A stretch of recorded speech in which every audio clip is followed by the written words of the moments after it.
तो आज हम बात कर रहे हैं मनाली की। हाँ, हमारे पास जो जानकारी है वो मनाली को सिर्फ घूमने की जगह नहीं बल्कि एक एहसास, एक जादू की तरह बताती है। हाँ, मतलब नाम सुनते ही जैसे वो ठंडी हवा का एहसास होता है ना। बिल्कुल।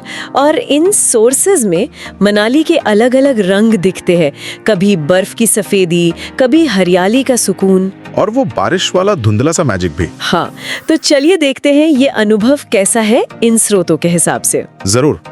सफर की शुरुआती देखें, स्रोत बताते हैं कि जैसे ही ट्रिप प्लान होता है ना, दिल में एक अलग एक्साइटमेंट आ जाती है। हाँ, वो तो होता है। बैग उठाया, सड़क पे निकले, और जैसे जैसे पहाड़ों की तरफ बढ़ते हैं, हवा वो बदलती है, थोड़ी ठंडी, थोड़ी मीठी सी। जी।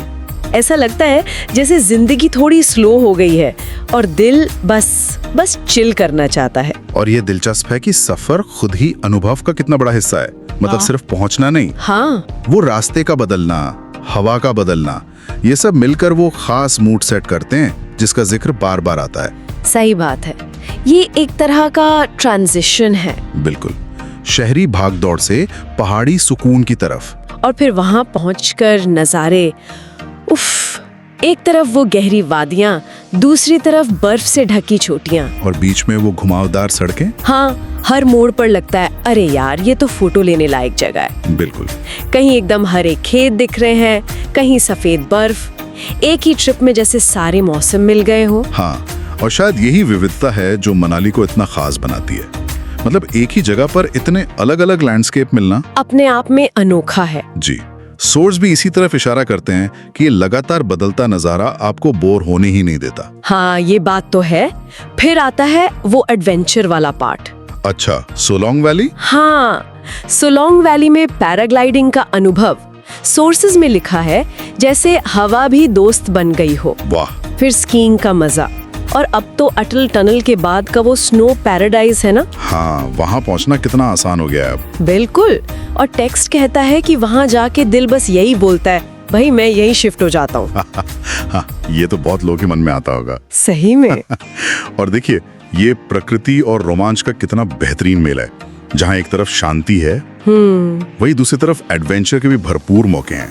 ये संतुलन बड़ा गजब का है। ये बात सही है। और फिर आता है वहाँ का कल्चर और वो सुकून। जी। वो हिमाचली टोपी पहने लोग, कभी फोक डांस की झलक मिल गई, मॉल रोड पर वो गर्मा गर्म मोमोज और हॉट कॉफी का कॉम्बो। अरे वाह। हाँ हाँ। और वो ब्यास नदी के किनारे शाम, हाथ में गरम चाय, और वो इच्छा कि यार बस ये मोमेंट फ्रीज हो जाए। बिल्कुल, ये छोटे छोटे पल ही तो हैं। रात में अगर दोस्तों के साथ बॉनफायर हो, गिटार बज रहा हो, हंसी मजाक, और वो शांति जो शहर में कभी मिलती ही नहीं। कभी नहीं। और असल में ये छोटी छोटी चीजें ही उस जगह को यादगार बनाती हैं। शहर की भागदौड़ से दूर ये शांति, ये धीमापन, शायद यही है जिसकी तलाश में लोग पहाड़ों पर जाते हैं। सही कहा। ये सिर्फ नज़ारे नहीं हैं, ये जीने का एक अलग तरीका है, कुछ दिनों के लिए ही सही। तो जैसा कि ये सारे सोर्स मिलकर बताते हैं, मनाली सिर्फ एक जगह नहीं रह जाती, ये एक कहानी बन जाती है जो दिल में बस जाती है।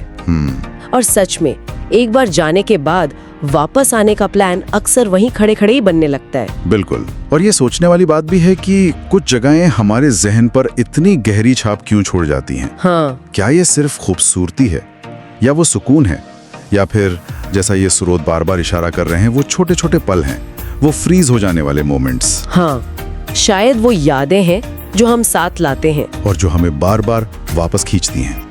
ये सोचने वाली बात है कि किसी भी यात्रा को सिर्फ घूमना नहीं बल्कि एक गहरा अनुभव क्या चीज बनाती है। इस पर सोचा जा सकता है।